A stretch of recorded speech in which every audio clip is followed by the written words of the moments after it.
കൊടുത്തോണ്ടിരുന്നത് ഏത് രോഗത്തിന് അമ്മ കൊടുക്കുന്നത് പറമ്പിൽ ഇറങ്ങിപ്പോയും അടുക്കളയിൽ നിന്ന് എടുക്കുന്ന സാധനങ്ങളുമായി അത് മൊത്തത്തിൽ ഇന്ന് മായവും മറിമായവുമാണ്. ഈ ആയുർവേദത്തെ വിശ്വസിക്കാൻ പറ്റുമോ? എങ്ങനെ കാണും?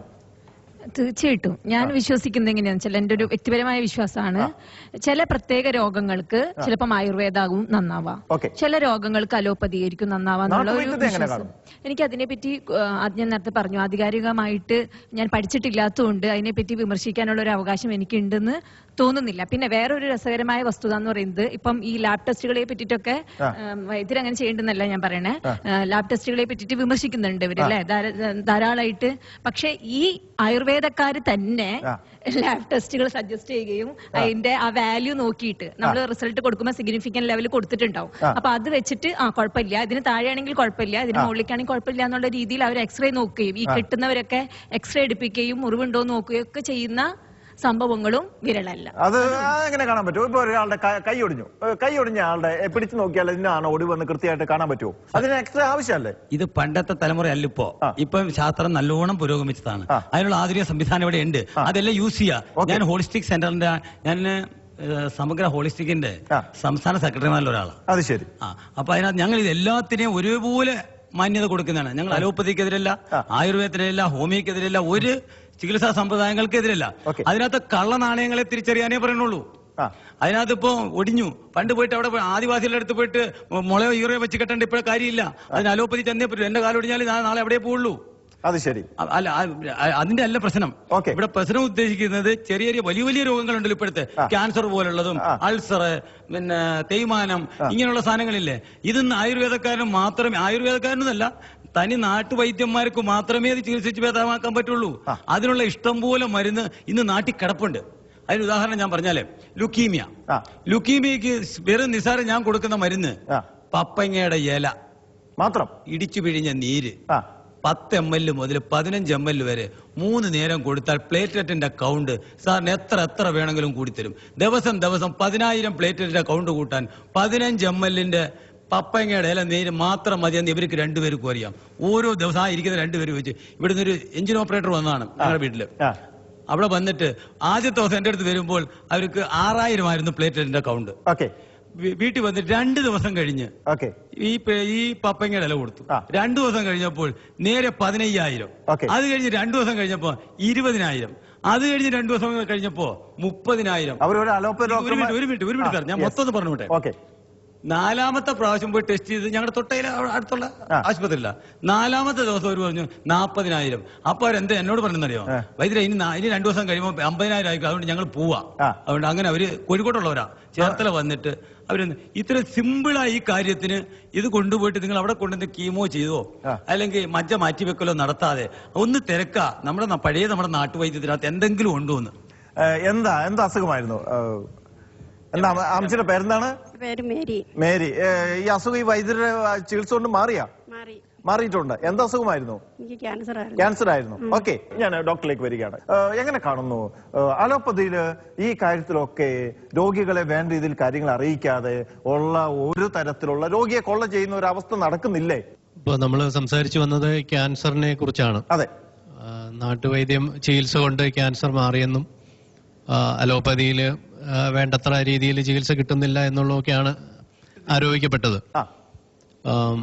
നാട്ടുവൈദ്യത്തെ കുറിച്ച് ആധികാരികമായി സംസാരിക്കാൻ ഞാൻ ആളല്ല.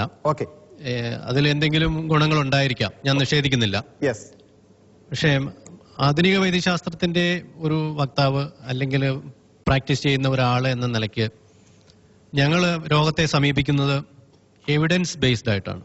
ശാസ്ത്രീയമായി പഠനങ്ങൾ നടത്തിയതിന് ശേഷം, നിരീക്ഷണങ്ങൾ നടത്തിയതിന് ശേഷം മരുന്നുകൾ പ്രയോഗിച്ച് അതിന്റെ ഗുണങ്ങളും ദോഷങ്ങളും എന്തെന്ന് പഠിച്ച് ബോധ്യപ്പെട്ടതിന് ശേഷം പ്രാക്ടീസ് ചെയ്യുന്നതാണ് ആധുനിക വൈദ്യശാസ്ത്രം.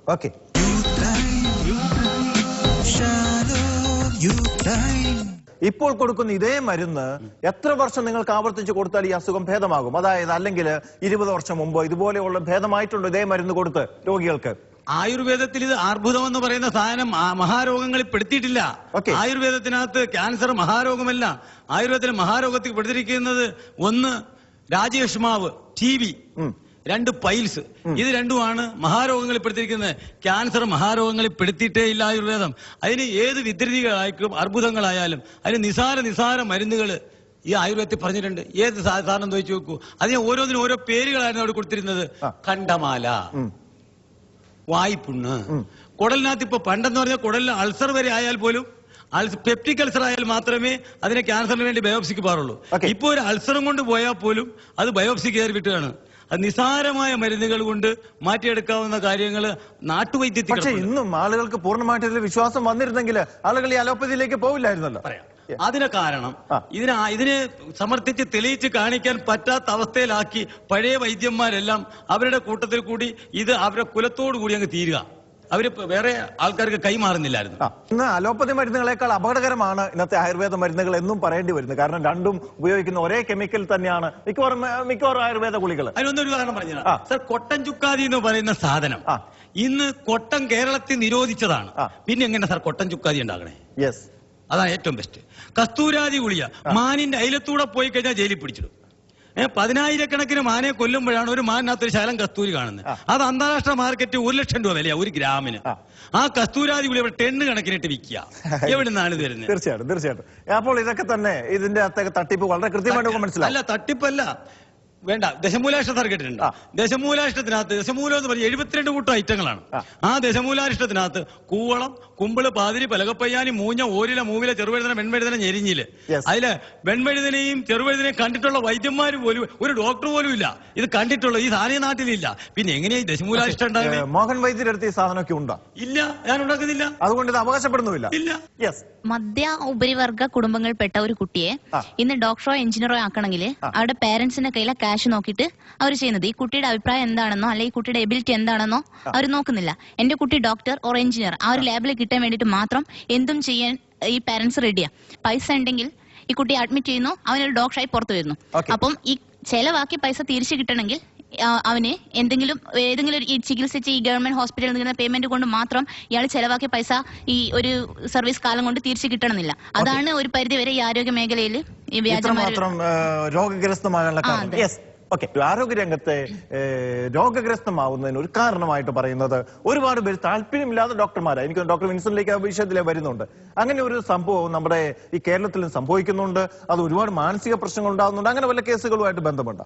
ഡോക്ടർ ആവാനായിട്ട് ഇഷ്ടമില്ലാത്ത കുട്ടീനെ മാതാപിതാക്കള് ഡോക്ടർ തന്നെ ആവണം, കേപ്പബിൾ ആണ്, പക്ഷെ എഞ്ചിനീയറിംഗിലാണ് കൂടുതൽ ആപ്റ്റിറ്റ്യൂഡ്. അപ്പം എഞ്ചിനീയറിംഗിലേക്ക് അല്ലെങ്കിൽ എഴുത്തിലേക്ക് തിരിയാൻ താല്പര്യമുള്ള കുട്ടികളെ ആ ഇഷ്ടം വേണ്ട എന്നുള്ള രീതിയിൽ ഡയറക്റ്റ് ആയിട്ടും ഇൻഡയറക്റ്റ് ആയിട്ടും അത് മാറ്റി കളയണം എന്നുള്ള രീതിയിൽ സമ്മർദ്ദം ചെലുത്തുന്ന എഡ്യൂക്കേറ്റഡ് ആയിട്ടുള്ള പാരന്റ്സിനെ ഞാൻ കണ്ടിട്ടുണ്ട്.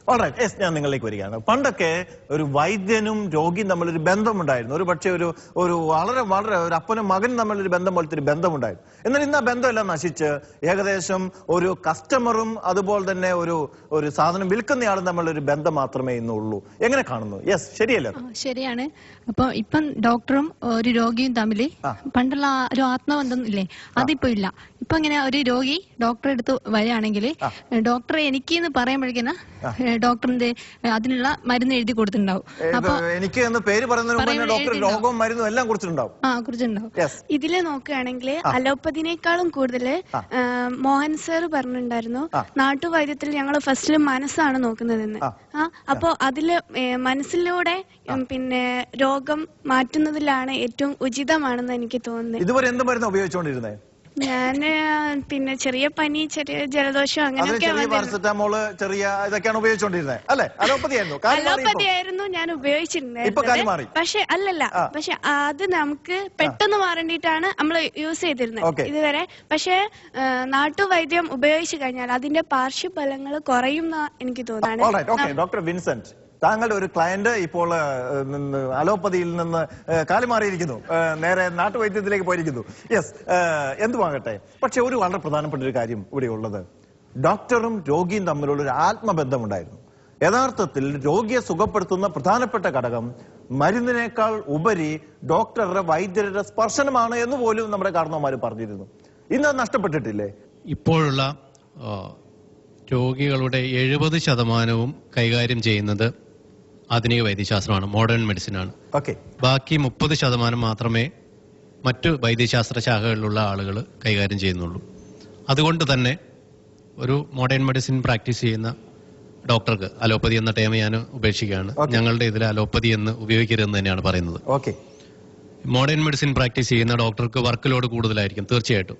നിങ്ങളെ ആരെങ്കിലും ഒരു സർക്കാർ ആശുപത്രിയിൽ വന്നിട്ടുണ്ടെങ്കിൽ അവിടുത്തെ തിരക്ക് നിങ്ങൾക്ക് ബോധ്യപ്പെടുമെന്നാണ്. ഒരു മണിക്കൂർ കൊണ്ട് തന്നെ 100-150 രോഗികളെ കാണേണ്ട സ്ഥിതി വരുന്നുണ്ട്. ചിലപ്പോൾ 200-300 രോഗികളെ ഒരു ഉച്ച വരെയുള്ള സമയം കൊണ്ട് നമ്മൾ പറഞ്ഞയക്കേണ്ടതായിട്ട് വരുന്നുണ്ട്.